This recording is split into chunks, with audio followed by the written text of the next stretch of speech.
Okay, hello and welcome to The Actor and the Engineer. My name is Paul James. I'm the actor. My name is Josh Knapp. I'm the broadcast engineer. Here we go, Josh.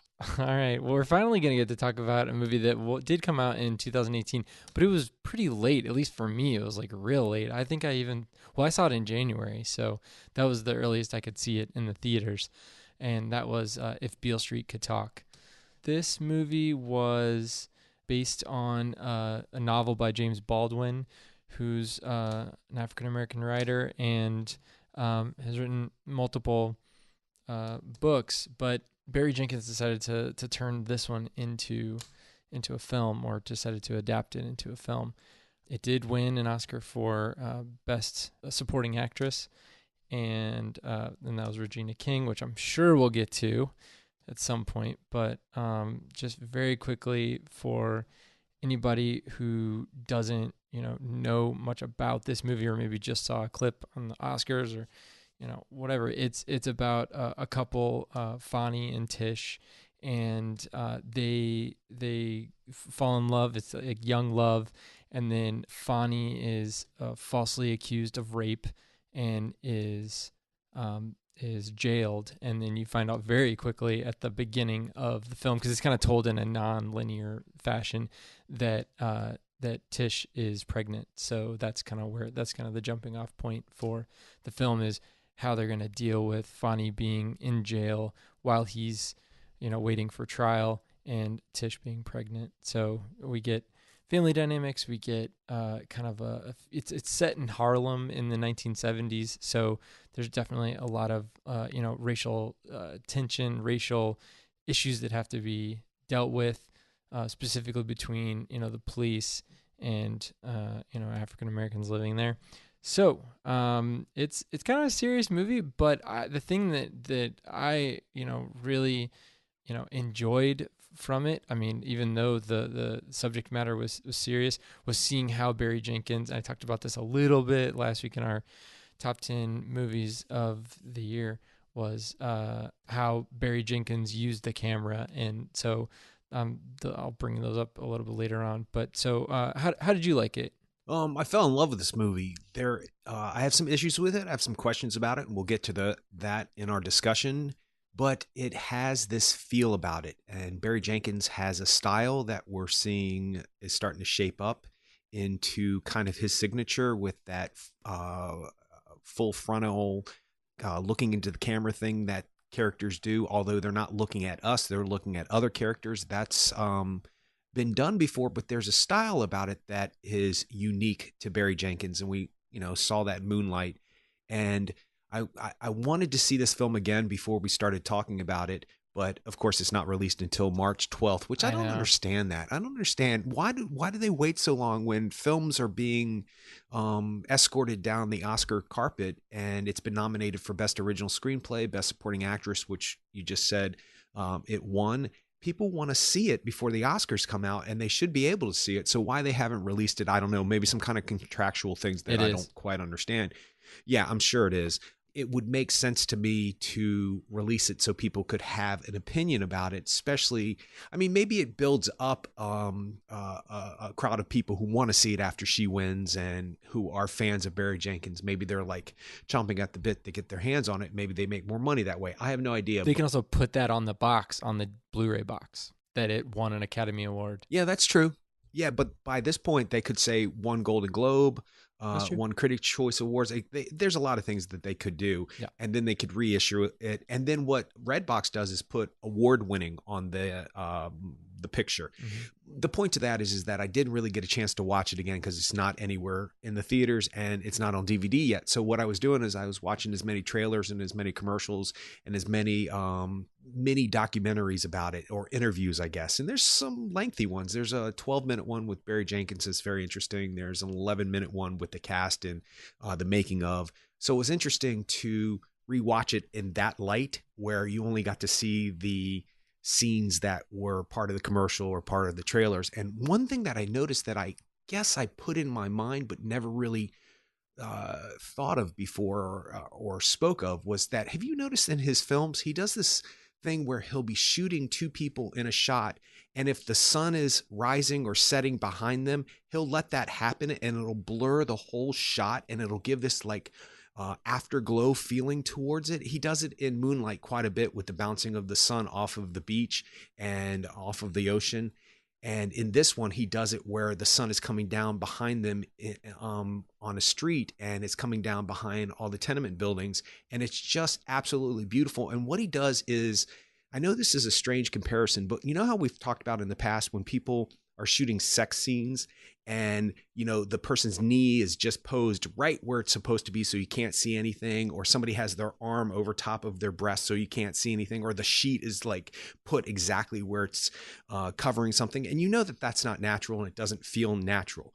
But when you shoot those scenes and you don't worry about somebody's knee, or you don't worry about a sheet or whatever, and you just film them, and if you get a sneak peek at something, then so be it. But it feels natural. It feels real. So for Barry Jenkins to actually shoot those scenes and not worry about the street light coming on, or the sunlight coming down behind him, or the sunlight in front of her when she comes off the plane in Puerto Rico, Regina King later on in the film, it feels natural to me. And we talked about this in Moonlight, where he does those shots in the ocean when he's trying to help him learn how to swim, and the water's coming up and going down and the camera stays still. It feels natural. It feels like when you're walking through a forest and you can tell that the assistant are pushing the leaves and everything out of the way. You can see that on camera. You can't see their hands pushing out of the way, but you can see when somebody's manipulating the surroundings, and it looks unnatural. Barry Jenkins never does that. And I find that fascinating. In that shot between the two fathers in the bar in the beginning of the film, when they're having the discussion about this is their children, there are some really awkward profile shots of those actors, but it seems natural. It seems like if you were sitting at the bar and just kind of looking over your shoulder, that's what you would see.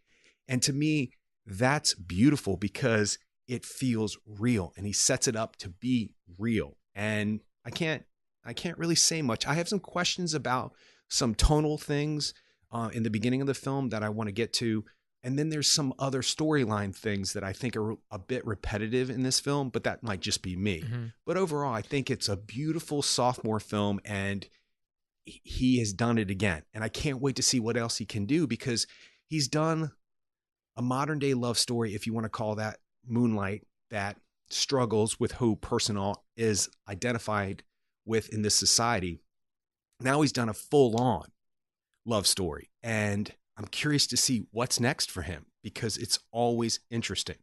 So I loved it. Yeah, me too. I kind of looked at this movie, and as I think about it, it does come up in my mind every so often, and I think of it more musically. Like, I'm not specifically talking about the music in the film, which was very good, but it seems like a lyrical film, like a film that has kind of like sections and segments, and the way that he mixes up the time. Like, we kind of see Fonny in jail, and then we kind of get flashbacks to how he got into jail, and there are particular scenes that are really powerful scenes, and they seem like verses in a song, and then you kind of always come back to the Fonny and man, I keep wanting to say Kiki because the actress's name is Kiki.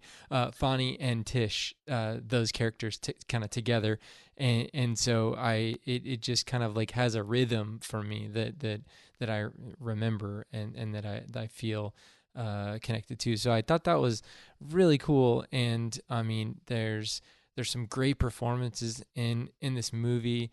Stephan James, I think that's how you say his name. Did you hear anybody say his name in the videos?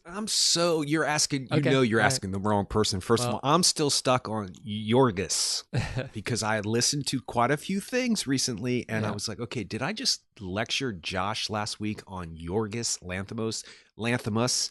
And then I was like, well, maybe I'm wrong. Maybe I'm hearing it wrong, because I do think I have some kind of weird, like, I don't know. I hear vowels and consonants wrong, and then I think I don't know. It's weird with me. But I re-listened to a few things, and I keep hearing Yorgos. So I don't know. I've heard Stefan, I've heard Steven, I've heard a whole bunch of different Okay. versions of how they say his name. So we should just So stick to I'll one. go with Stephen James and Kiki Lane. There you go. Those are the two lead actors and actor and actress. Or So we could bypass it completely and call him Tish and Fonnie. So. Tish and Fonnie. That's what I'm gonna do from now on. But you got to give them their due. So yeah, I thought they both did a great job in this film, and they just have a look to them, and they do. Though I think that Barry Jenkins really does them a great favor by giving them these great shots, like you talked about the kind of looking right into down the barrel of the camera shots, and it kind of reminded me of. It would have been interesting to see if he would have been able to play with aspect ratio, because it reminded me of First Reformed, just in thinking back on it, because how First Reformed was a 4:3, like it was a square movie. Did you notice that? Like Mm-mm. it was shot in 4:3, like an old television, or very, very old movies were shot, like Wizard of Oz, those types of things, before, CinemaScope, before widescreen movies. It was shot, First Reformed was shot that way, and it was done purposefully because there were a lot of kind of like, top down close-ups of people's faces and tops of people's heads and things like that, to give you a kind of closed-in claustrophobic feeling. And I think that in this film you get these huge faces right in the camera, and it's usually we're kind of off to one side, but in this particular instance, we're looking right, right directly. We have eye contact with the main characters in those more, in those intimate, kind of like walking down the street type scenes, and when as they're falling in love, and then they kind of portray that a little bit differently as they're, on either side of the glass. So I thought his camera shot choices were great in multiple scenes, and those beginning scenes kind of set the stage for some of the scenes later, which I thought were awesome. So let's talk about the first kind of big scene, which was that the discussion between the two families, between Tish's family and Fonnie's family, and it just kind of like ramped up real quick. And did you feel like it was melodramatic at all? Because I'm very sensitive to that, and I didn't get that feeling. I felt like it was. I felt like it would have been awkward to be in that room at that time. So yeah, it didn't feel overacted to me. No, it didn't to me either, but there is something very stylistic about what he does with the other family, about Fonnie's family. They're obviously, well, for me, it reminded me of Cinderella and the stepmother and the two stepdaughters, right? Yeah. And they're obviously a little bit I don't know if they're well off compared to the family. They live in the same but building. Yeah, but they seem like they have more money, or they have an air about them that they're, maybe that's just, we're supposed to feel like they feel they're better. Yeah. Which it doesn't make any sense to me, because they're if they do live in the same building, I don't know, economically it's not defined, but they definitely come across as if they feel like they're better than them. And even the sister, Tish's sister, I can't think of her name right now either. Ernestine is the character's name. Yeah, Ernestine. Played by Tiona Paris. Great name. That is a great name. So she mentions it, how, they talk down to her, and they don't like the sisters, and I'll take them out and all this other stuff. Obviously, there's some kind of conflict. So that to me was not that unusual. When they walk into the room, that this is how the mother feels. That this is how the daughter, that the father's more grounded. He's the guy who goes and sits and drinks beer. You just know this automatically. So that's great. My issue is, was it melodramatic? I have a hard time with that term, because I'm not really sure, other than soap operas and some Lifetime movies that I've seen, I don't really know what melodramatic means for me, because it just seems dramatic. Nobody's got their hand over top of their head, woe is me, or any of that over the top stuff. But, you go back to the 30s and 40s, and people did that all the time. And if you suspend your disbelief in what you're watching, then you accept that as that's the reality of the film. So melodramatic to me is hard to define. No, I didn't think it was melodramatic. I just thought that the tonal switch when, and this is a spoiler, and I don't know if you see it in any of the trailers, I don't think you do, But it is a spoiler, and it is something that if you haven't seen this film, then you might not want to know it. It's not that big of a spoiler, but it is something that happens in this scene that I have to mention specifically because I don't really understand the choice. So that said, spoiler. In that scene, when the mother is being unaccepting of anything that the blessed Regina King is telling her, this is your grandchild, it doesn't matter how, because she is very grounded. Yeah. Regina King's Sharon Rivers, her character is very grounded. And you realize that from the moment she walks into the movie, you immediately know that she's got her kids back and she knows something's wrong with her child. She's going to take it slowly. She understands that, the world is complicated. You can read all of that on Regina King's face. That's why she won the Oscar of that. And she's brilliant. But when they go at it, and then the father doesn't like what the mother's saying because the mother starts to exaggerate the truth, the father hauls off and hits her. And I'm not sure how I'm supposed to take that. Is that a societal thing? Is that a cultural thing? Is that accepted in their world as okay? Is this the final straw? Has he been building up to this for 20 years? Does he beat her on a or does he physically hurt her when he doesn't like what she's doing on a regular basis? I couldn't read any of that stuff. I wasn't sure what to think. Now, watching physical abuse is hard, period. Watching spousal abuse is even harder for me. I don't understand why you would stay together with somebody who you want to hit. I don't understand why you would stay together with somebody who hit you. But that's really simplifying complex human relationships. And I don't mean to sound naive or ignorant to the complex world we live in and how love can express itself in 1,000 different ways. And I'm not saying that physical abuse is an expression of love. I'm saying that love unconditionally can allow you to accept and deny certain things that you might not accept or deny from somebody else. Okay. So why does he hit her at that moment? Has he had enough? Is this a pattern? Is this okay? Because nobody really addresses it. They make sure she's okay. The daughters don't say, Dad, you can't do that anymore. We've talked about it. Any of that stuff. What I just did was way more dramatic and melodramatic than anybody in the film acts. But you know what I'm saying? Like, what was the purpose? Why didn't he just walk out? I'm sick of you, and slam the door, punch the wall, or punch the door, or punch the couch. Why did he have to hit her? And the way it's shot is very strange. It's from underneath her point of view, and he comes over top of her and hits her, and it's just odd. And I guess it's so you can see that reaction shot of her turning around and falling towards the camera. I guess that's why. But am I missing something? Did that scene gel for you? I think that you see a couple where he's changing his worldview, it seems like, where he's probably more okay with what is going on, with what happened, with Fonnie and Tish getting together and, Fonnie impregnating Tish and Fonnie being responsible for, Tish's baby. And he's kind of moved past the specific religious trappings that his wife is tied to, and he wants to be accepting of this and move the situation forward. And his wife is really hung up on things that have already happened, and she also looks like she's the controlling and like the leader of that family.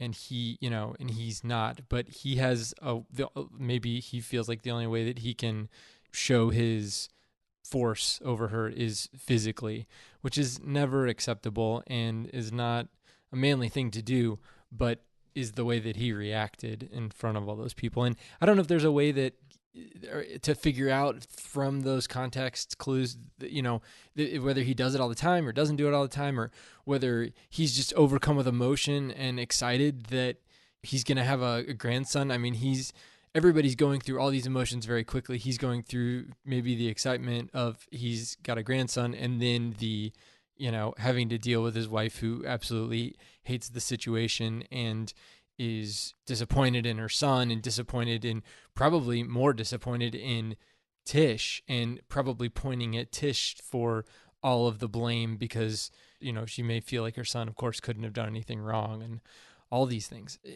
I mean, that's the only thing I could think of, is that he's trying to, right the ship of his family's situation, but that's not the way to do it. And it probably was I'm sure it was much more accepted back then for men to hit women. Not to say that it was right, but that was probably, how it was in a lot of households. And nowadays, hopefully, we're moving past a lot of that, and women are hopefully realizing that that's not acceptable and are willing to step out against that. I don't know. Maybe it was a cultural / emotional thing for him, because he was obviously emotional. Well, first of all, we're talking about the actor Michael Beach, and he's great. He's in everything. And Yeah, that scene he's in the in a lot of bar stuff. later on, he's great. Maybe it's brilliant filmmaking on the part of Barry Jenkins, where he doesn't answer that question for us, and we have to take what we take from it, and we have to feel Yeah. what we feel from it. And are we supposed to understand the cultural relevance of the time frame, like you mentioned? Because the father doesn't say, I've never done that before. I can't believe, I've gotten to that point with you. He doesn't explain it. They don't talk about it past that point. Yeah. Nothing. He doesn't express any guilt in the bar scene later on. Nothing. And now I'm sitting here thinking, that's kind of genius. That's kind of brilliant. It's also building throughout that scene, because she comments on his jacket, and she comments, like, there's definitely like a bifurcation of this couple where, she's sitting with her daughters, he's sitting opposite them, separate from them. Any kind of like things that get brought up before all the rest of the big stuff happens is all kind of like him versus them. All this stuff is kind of like building until until it comes to a head. So I don't think it's necessarily out of nowhere, quote unquote, but it's really, yeah, it's kind of building. But you're right, it doesn't get explained, and it just kind of, everybody kind of goes their separate ways after it happens. Well, there's been a couple of times in films where I've had a question about a choice. And when it's been based on a book, it has intrigued me enough to read the book. The Coen brothers, No Country for Old Men. I read that book, Cormac McCarthy, because of that one scene in the hotel, which, without going way into that. But anyway, it just felt odd to me that something was missing. Well, when I read the book, lo and behold, there is something missing. And the Coen brothers decided to make this kind of mysterious thing happen at that moment in the film. And that was a choice, but I always felt like there was something odd about that. Brokeback Mountain, the first sex scene between Heath Ledger and Jake Gyllenhaal, I always thought that was like way graphic. Not graphic in the fact that we don't see those things on film and it's two men. It just felt odd to me that it was, I don't know, there was something weird about it. But then I read the short story, and other than one line that he cuts out, that's exactly what happens in that book. So I'm wondering, and I guess maybe it's, all about how I was feeling during that scene, and same with the Coen brothers film and many, many movies. Annihilation, which was my number one film last year, my favorite film. There were questions that I had with that last sequence. I was like, I have this feeling. Is there any evidence in the book? There is not. Although I'm convinced I'm right, but that's easy for me. And I'm wondering, it's the same thing with this scene. It's not necessarily about the content of the scene, because obviously I just talked about 4 movies that have nothing in common with each other per se, other than brilliant screenplays and directors and actors in them. I just felt like I didn't really understand why it's not addressed or that kind of stuff. And maybe it's in the book that way. Maybe it's in the book, and maybe there's a line in the book where it's something we don't speak about. It's something that happens, but we don't speak about it. And maybe not speaking about it in the film is a way for Barry Jenkins to go, you need to come up with your own way of thinking about this, audience members. Maybe not. I'm not sure. It's the only moment in the movie that does not 100% work for me. And it's not necessarily what he chose to do and how he chose to do it. It might be how I'm accepting it for what it was. It could be just me. It could be my trappings. But anyway, it's the Did one. your brain turn off when he slapped her? Did you like stop reacting to the scene and only focus in on that one thing when he slapped her? No. No, Okay. because I guess I expected something to happen after that. After. And once again, this is not necessarily about what Barry Jenkins chose to do or what the novelist James Baldwin decided to do. It's about my understanding of what I have seen. And then it dawned on me after the bar scene with the two fathers that they're not going to address it, that it's not going to be brought back up. It's not. And maybe there's something in there that I didn't hear on first take. There's quite a few things on in A Star is Born that I didn't hear the first time I saw it. And then when I was listening to it on my computer on headsets, when I rented the DVD, I was like, oh, she does say something about her mother in that one scene right before they get married. She says something about her mother. And I was like, oh, because I don't know if you remember when we talked about A Star is Born, I said, how come nobody's mentioned her mother? Nothing said about it, which in a way is kind of brilliant because it allows the audience to fill in the blanks. So no, it didn't stop me from being engaged in the film. That's an impossibility because the movie, you're right, it is musical, it is lyrical, it does sing on a level that a lot of films nowadays just don't. So no, it didn't distract.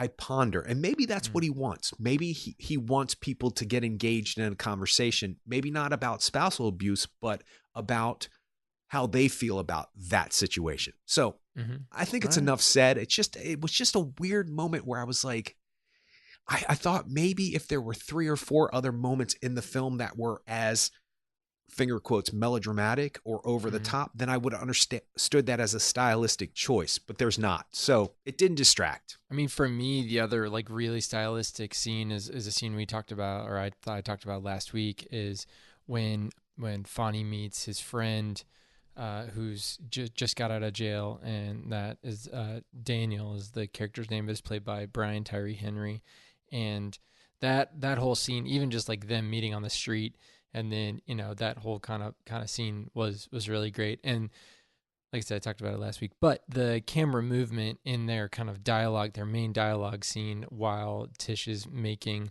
dinner in the other room, about how he is, Daniel's talking about how what he goes through, what he went through, when he was in jail, and this is before Fonny ever goes to jail. Although we know Fonny's going to be in jail, so seeing that, so knowing, trying to understand, what the implications are of this discussion and how jail has fundamentally changed the Daniel character. I mean, it's impactful. It is very serious, and then the way that it is shot with the single camera kind of dollying side to side and either on one actor or the other, and how it kind of like slowly moves back and forth between and doesn't cut. It's very intimate, and it is it keeps you in that room and makes the words that are being said even more important and more impactful. So I thought it was shot well, and it was a performance by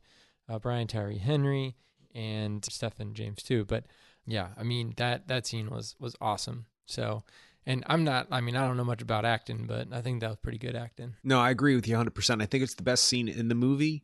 There are some incredible scenes in this movie. We'll get to Regina King later on, and we have repeated ourselves about a couple of her scenes, but they need to be repeated because they need to be celebrated, because there's a reason why she won that Oscar. But speaking of the scene, you're right. It's just interesting how it's shot. The smoke, the steam from the kitchen, the way that they turn that table over. I mean, it's just really well done. And there's actors out there who come in and do one scene in a play or one scene in a movie, and you can't stop thinking about them. You can't stop thinking about their scene because they were the person meant to do it at that time. And there's no doubt in my mind that Brian Tyree Henry was meant to do this part. And it's one of those parts where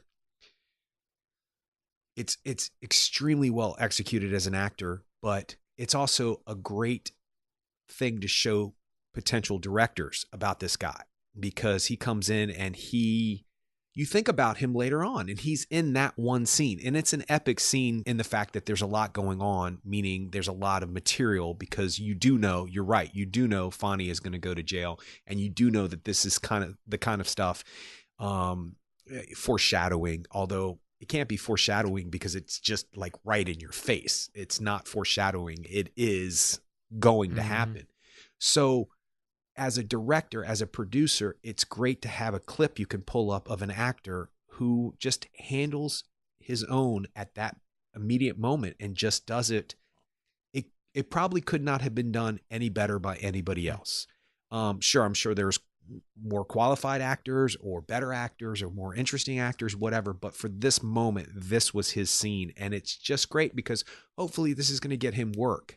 And that's important. But he just hunkers down into it, and his intentions are clear.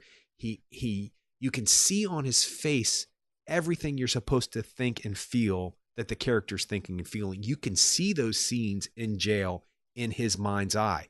And that to me is a gift. I don't know if you that has to be in your DNA. It just has to be. And it's an important scene in the movie. It's shot extremely well, but Barry Jenkins was really smart with casting this guy because he just does it. He just does it. No matter how the film ages, no matter how we feel about certain characters in the future, sometimes performances don't age well, and you look back on them and you're like, oh yeah, that is melodramatic, or yeah, that was kind of tonally wrong, or that sounds funny to me now. This will never be that. It will always be an epically great scene. So yeah. I felt blessed watching it. I felt fortunate like watching it because there's a movie in there too. You know, there's a movie, and I'm wondering how much of the book, if that's a chapter or what, but it feels like there's a movie just in that one scene. So it's amazing to add a character into a book or a movie that really doesn't necessarily have to be there. It doesn't really push the narrative anywhere other than where you already know it's going to go. It doesn't really do anything. Well, I think that, per se. Yeah, not narratively. You're right. It doesn't do anything to specifically to like if you took that scene out, we would still get to the end of the film. But I think that it does impress upon the audience the severity of prison at that moment. I mean, and also now too. But it's a really great scene. I don't think Brian Terry Henry's gonna have to worry about getting work. I mean, I talked about him in Widows a little bit. Last year he was in these two films. He was in Whiteboard Rick, Hotel Artemis. He was in Atlanta again. He's in BoJack Horseman and Spider-Man Into the Spider-Verse. He did a voice in that. So, I mean, he's working, and he's in the new Godzilla versus King Kong movie that they're filming right now. So he's got a lot of stuff going on. So I don't think he'll be hard up for work. But all right, so we could talk about Regina King. I don't have a problem with that. So her amazing scenes, you've already talked about them. Do you want to do like a quick 30 seconds on her putting on a wig? Because it's great. I just think that there are people who are born to be certain things. Yeah. And I hate when people say somebody's born to be that. That connotates that if you wanted to be that and you weren't born to be that, you couldn't be that. And I don't necessarily subscribe to that, but I definitely think that there are certain people who are doing exactly what they were meant to do in this life. And she just has something. And I'm starting to realize, and I've known this for a while, I'm not objective about her. I'm just not. But I don't have to be, because she just puts in the work. And she's been working a really long time as an actress, and she's been a standout for me because there's something about certain performers that when they speak, you just understand every single word. You understand everything about the subtext. You understand everything about what they're thinking and what they're feeling. That opening sequence when she walks into the kitchen, I curled my toes and I went, she's winning the Oscar. And it's not like that was something I wanted to happen because I love her, and she has just now started to become noticed by the accolade world. And she's caught up very quickly. She's 3 Emmys and now she has an Oscar, all deserved. But for a long time, I'd be like, what about Regina King? People would be like, who? Oh, she's the woman who was in Ray. Oh, yeah, she's great. But they didn't really recognize her as an award-worthy actress. Not that that means anything in the long run, but there's just certain people out there who just, when I hear their voices, and I'm not necessarily talking about their tone or their cadence, I'm talking about the way that they deliver their emotional center of a character. I can just hear it completely. And then you get a scene when she goes to Puerto Rico where she says nothing and she's getting ready for this event. And it's a big event. It's an important event. Not meaning like a dance or anything like that, but a meeting between her and somebody else who's going to bring her hopefully to somebody that she needs to meet. And I think Barry Jenkins just locks down that camera and says, okay, I need for you to get dressed. She's like, okay. But then she makes it about the character and about how the character would do it and why the character would do it. And it's not overly thought out. It's not heavy-handed. It's not melodramatic, but you know that the way she puts that wig on and what she wears is as important to what she's getting ready to do as anything else. And it's heartbreaking. Yeah. It's absolutely heartbreaking. And in a way, it is foreshadowing that it's not going to go the way that she wants it to go. But it's like anything in life. You have an audition and you want to wear your new shirt because you feel like it's going to make you stand out or it makes you feel more confident or something. It's this weird thing. And if you don't have this shirt that's in your head, then something's not going to work right. You know, everybody has those things that help them jump through hoops. And, you know, certain shoes do it for actors. You wear your shoes in rehearsal immediately because that gives you a certain walk. For Rami Malek, he wanted those teeth made for Freddie Mercury as soon as possible, even though the movie was starting to get greenlit and he was working on Mr. Robot and he had been cast, but the money wasn't 100% behind the project. But he said, get me the teeth anyway, because if it's a go, that's going to be difficult for me to like function. And he was right because he had trouble with it. It eventually became a thing that enhanced his performance for himself. Maybe not for some people. Some people criticized that they thought they were heavy-handed in his mouth, that he wasn't really handling it as well. But for him as an actor, it allowed him to move into a different place. What Regina King does in that one scene is it's literally like nothing else I've seen. I've seen a lot of scenes where people do things that seem insignificant that later on mean something, but you don't have to even analyze it. You know exactly what she's thinking, exactly what she's feeling, and doing exactly what a human being would do in those circumstances.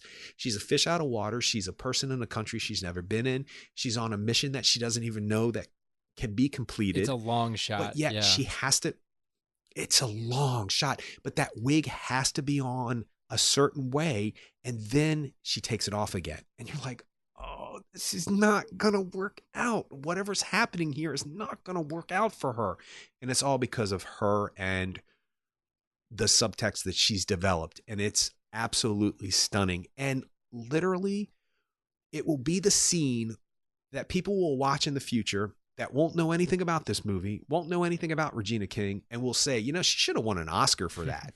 And that's when one of us get to go, she did, because it's brilliant. And then, you know, 30 seconds was a ridiculous time frame to try to hone in a conversation about Regina King in this movie and anywhere else.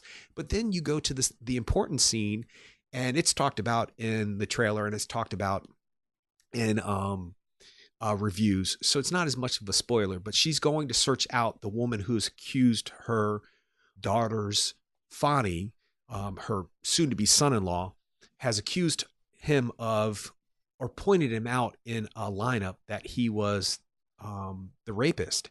And she's going to find this lady. Regina King's going to Puerto Rico to find this lady to convince her to say, hey, is that for real? Or did you feel pressure? What's up? Yeah, I know it's not him. So you've got to tell the truth.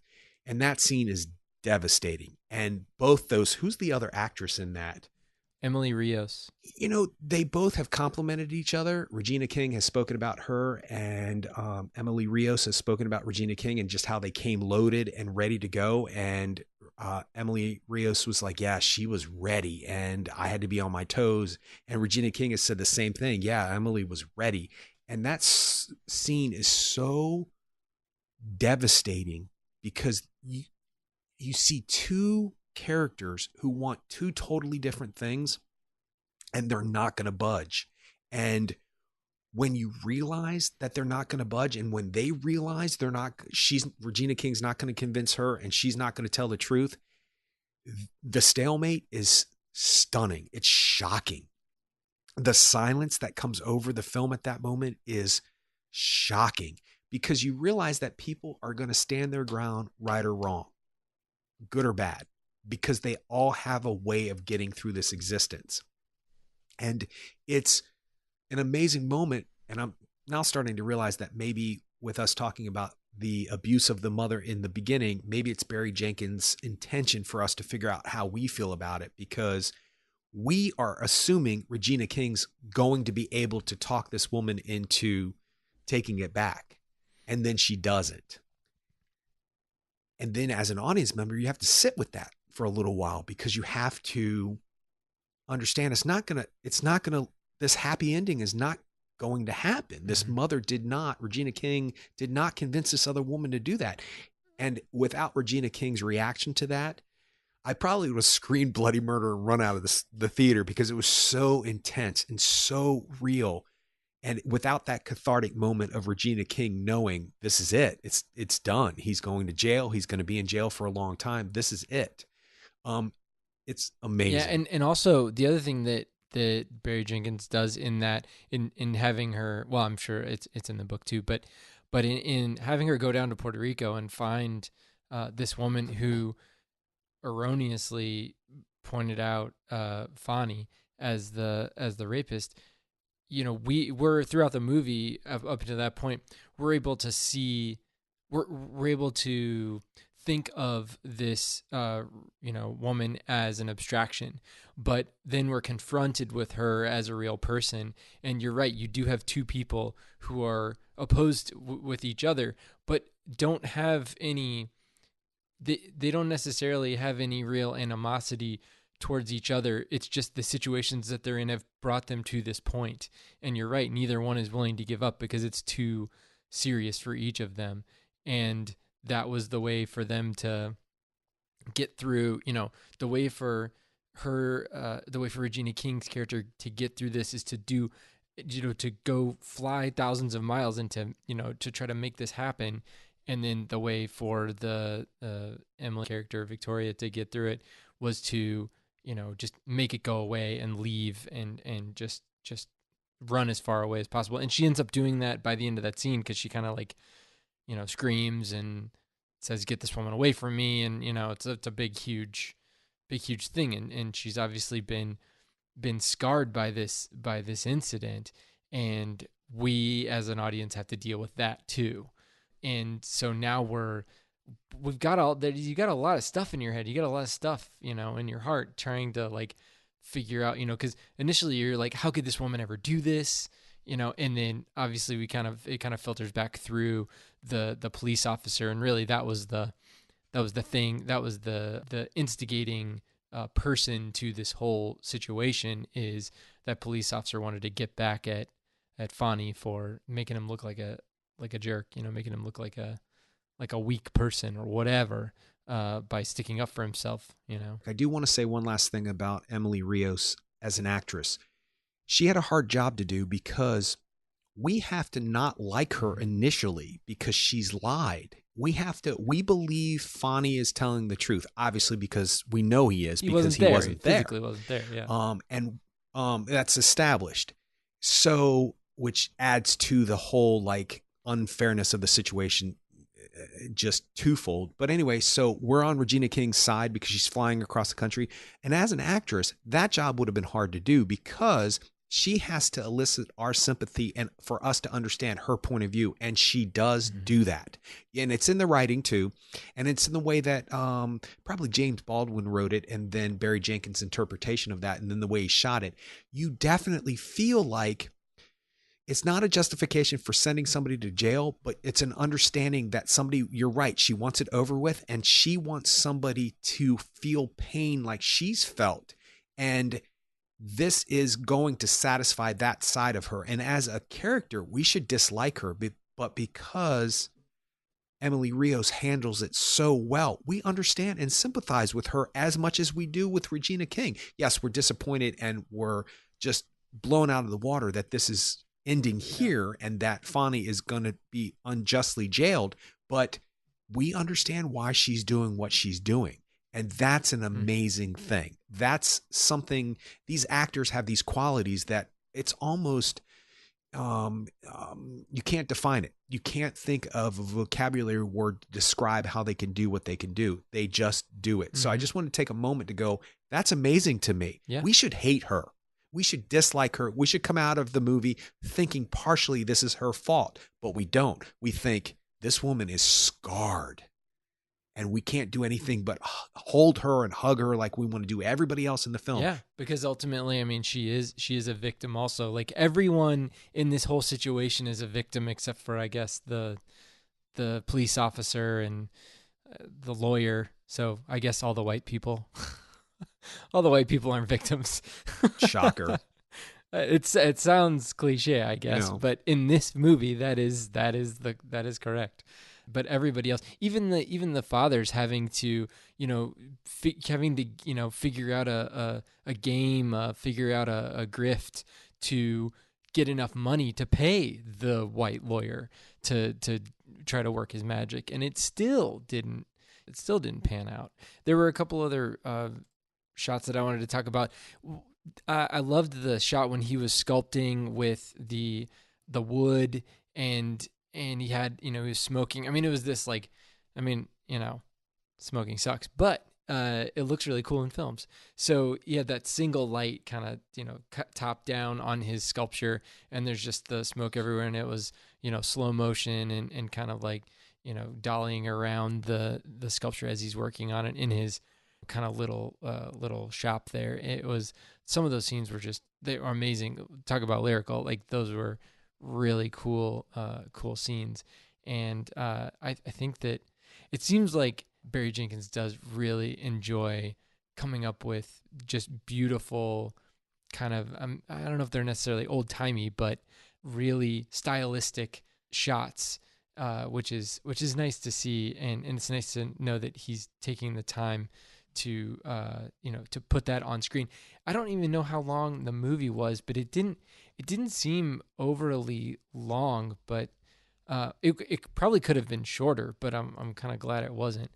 2 hours, hour and 59 minutes. So yeah, I'm sure the movie could have been an hour and a half, but I felt like the scenes that, the longer scenes that were in the movie were worth it, were worth spending the time on. So a lot of great performances. He got a lot of great actors in. I mean, Diego Luno's in this as the I don't know if he was the owner of the restaurant or it sounds like he was just like a waiter, but just in for like a couple scenes. But like that's a pretty big actor to have as essentially an extra, like a 2-line extra. Pedro Pascal was kind of the gatekeeper to the Emily Rios' character Victoria. So and he's been in a lot of stuff. I mean, I saw him in Kingsman or the second Kingsman, I guess. He's also in Game of Thrones. See, I don't know all this stuff.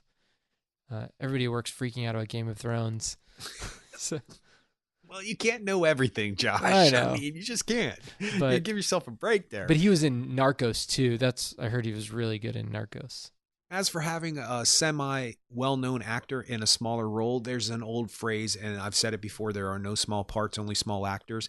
And when you are sometimes working with a director or working with another actor is the main thing. It's not necessarily that you have 2 lines. It's not necessarily that you're a very minor character.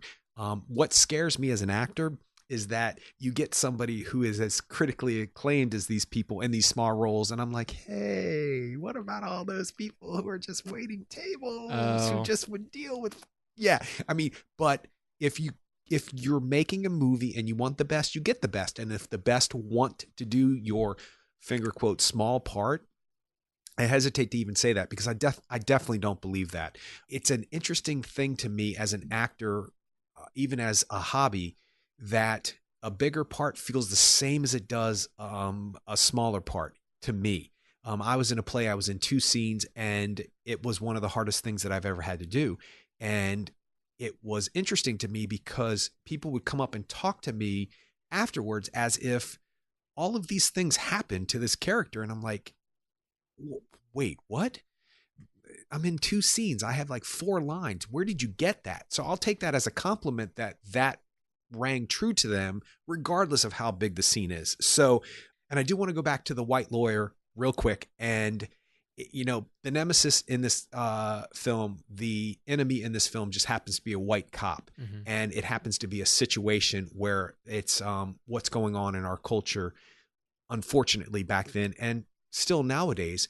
So it's not necessarily that they're white actors, it's that these are the characters that chose to make these things happen, and that happens to be the cop. Yeah. As for the lawyer, I thought he was pretty sympathetic towards the situation. Like he was like, we can do this, but I'm gonna need more money. Yep. And it doesn't he at some point do stuff anyway without money? And so he had a sympathetic soul to the situation, a sympathetic heart to the situation, but there's practicalities behind why these people do. Lawyers have to make money, so he is a sympathetic. Yeah, I got a feeling from him that it was kind of like this isn't done really. Like, I don't really have a lot of black families coming to the defense or wanting me to defend their black son that got put in jail because either one, they don't have the monetary resources, or two, they might go to a black lawyer. Maybe I don't know. I don't know how prevalent black lawyers were in New York City at that time, but it seemed like it was kind of maybe a new thing for him. But he was still willing to help out, and he wasn't standoffish as far as that was concerned. But the seeing the system that they had to work through, and starting from a standpoint of like, this should be so easy to prove wrong. This should be so easy to prove Fonny's innocence. It should take 5 minutes. And now you're telling me it's going to take more time and more money and more energy. They're just fighting. It's so much more of an uphill battle than it would be if it were, a white defendant. And so I think that's what that's what Barry Jenkins was trying to get across, is like, we're having to work that much harder. We still are getting a white lawyer, and we're still, moving forward with that. So yeah, I think that there was definitely a focus on the white characters, on a portrayal of how the white characters fit into this world. And one of the other ones we haven't talked about was Dave Franco's character, who was he owned the building, that kind of like, factory building that they were going to turn into apartments. And he was the only one who would rent to them.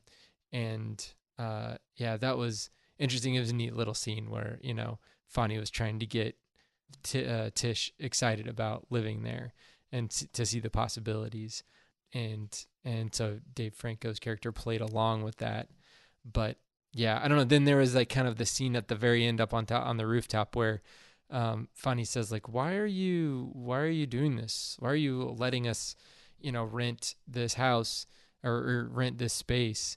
And then Dave Franco's character said something like, I'm for the cause or something, like, we have to stick together. And so I don't know if that was a comment on, him being Jewish and then being black, but I got the feeling from that scene that, he had much more of a leg up than them, and he was being a little bit more, I don't know, he was trying to help them out, and but at the same time he was still going to benefit from them being there and from them paying rent and all that stuff in a place that wasn't even set up as a dwelling yet. It was just a big open space.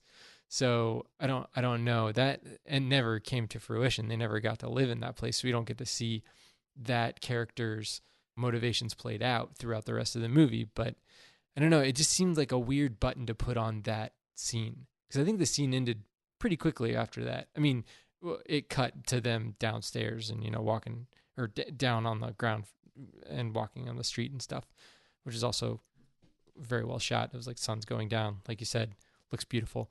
But so yeah, I don't know. It was hard for me to get a bead on that character or what Barry Jenkins was trying to say with that character. Yeah, I hate to say that. This is one of those scenes that didn't completely work for me. And it goes back to not necessarily working for me. It's repetitive, in my opinion. We could have very easily gotten the shot up on the roof, the shot of his Star of David, one flashback really quick of them looking around. There's no refrigerator. We're going to do all that. We're going to do all that. You're in the ground level of this. This is going to be like a co-op. It's going to be great. Shoot back up to them up on the roof. Why are you doing this? Because I'm part of the cause. Done. But that whole sequence lasts way longer than I It was a long time. Yeah. thought. Well, I just thought it didn't bring anything to it that I wasn't really kind of understanding almost immediately.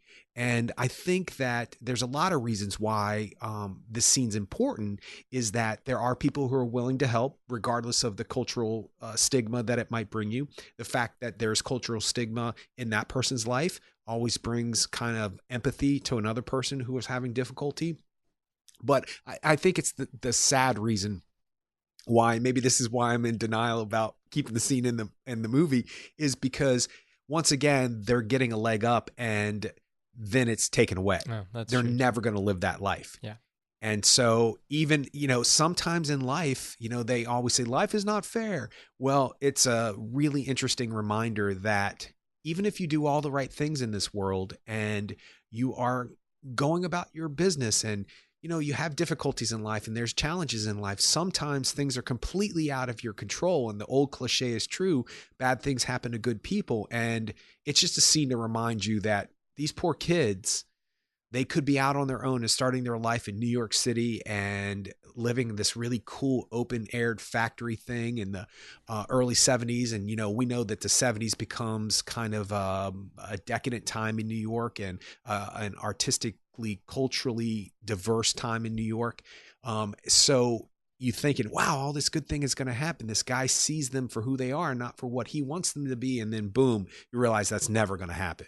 And maybe that's why I'm in denial about that scene. But I do think that the scene is just, there are a few things about this film that, you get the love story very quickly. And there are a lot of shots of them walking through the streets because it's beautiful. And he shoots New York beautifully at this, in this decade.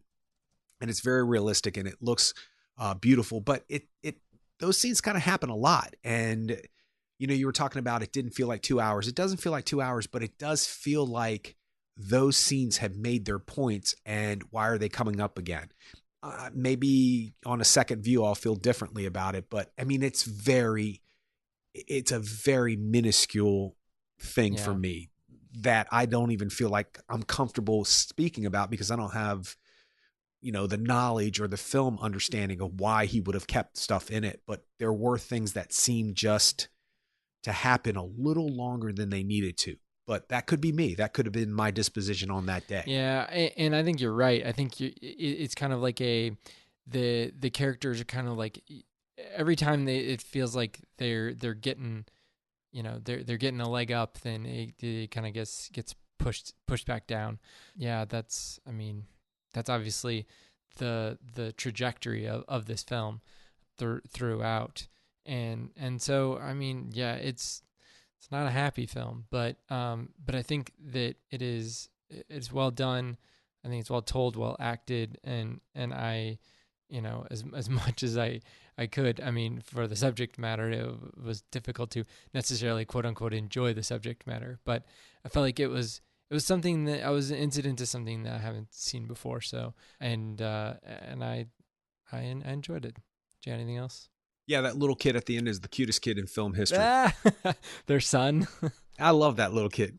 Alfonso Jr. Uh, I guess his name is Caden Bird. He's so cute. I was like, oh my god, it's making it worse. Like when you realize that that's how the movie's going to end, because you know that's how the movie's going to end when she walks in, and then or when he walks in, and then you see the kid, and you're like, oh my god, it's bad enough that this is happening, and that kid is what, 4 or 5 at this point. So it's been a while, and then that kid he's just a perfect little kid, and you're like, oh my god, and he looks like them, which is crazy, and you're like, oh, this is making it worse. Like, don't show us the kid. Don't show. I mean, we know what he's missing already. It's like bad enough, and now there's this sweet little boy in front of you, and you're like, oh, this is terrible. But it is nice to see that he has a relationship with his son.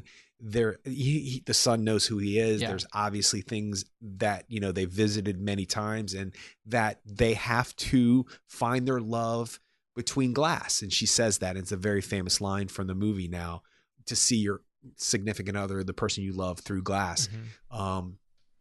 It makes it that much more devastating. But I didn't feel depressed at the end of the movie. I didn't feel sunken in emotion. I felt uplifted knowing that regardless, they had love for each other. They produced a child who's the cutest kid in movie history. And they're going to love each other regardless of whether or not it's through glass or through bars or through this kind of situation. And they're going to get through it. And that, as cliche and as melodramatic as this sounds, love does conquer all. That's what I took from the film, that a mother is willing to go to a completely different country she's never been to for the love of her child, that a woman is going to go to these lengths to try to figure out how to find her lover innocent, proven innocent. She's going to go through these lengths, that the father is going to basically break the law himself to try to get this financial situation intact, that there are people out there who are willing to help them. The lawyer, the Dave Franco's character, I guess the landlord. There are people out there who are willing to help them. And I think back to the scene that we were talking about with Brian Tyree Henry, there is hope in that whole scene. There is optimism in that whole scene. Regardless of what I've been through, life is better now because I've seen it in ways you should never see it. This cigarette tastes better. This beer tastes better. This food tastes better. Everything tastes better. Yet, I hope that never happens to people, that they have to go to jail in order to see the value of life. But I don't think the two young lovers in this film ever lose the value of life.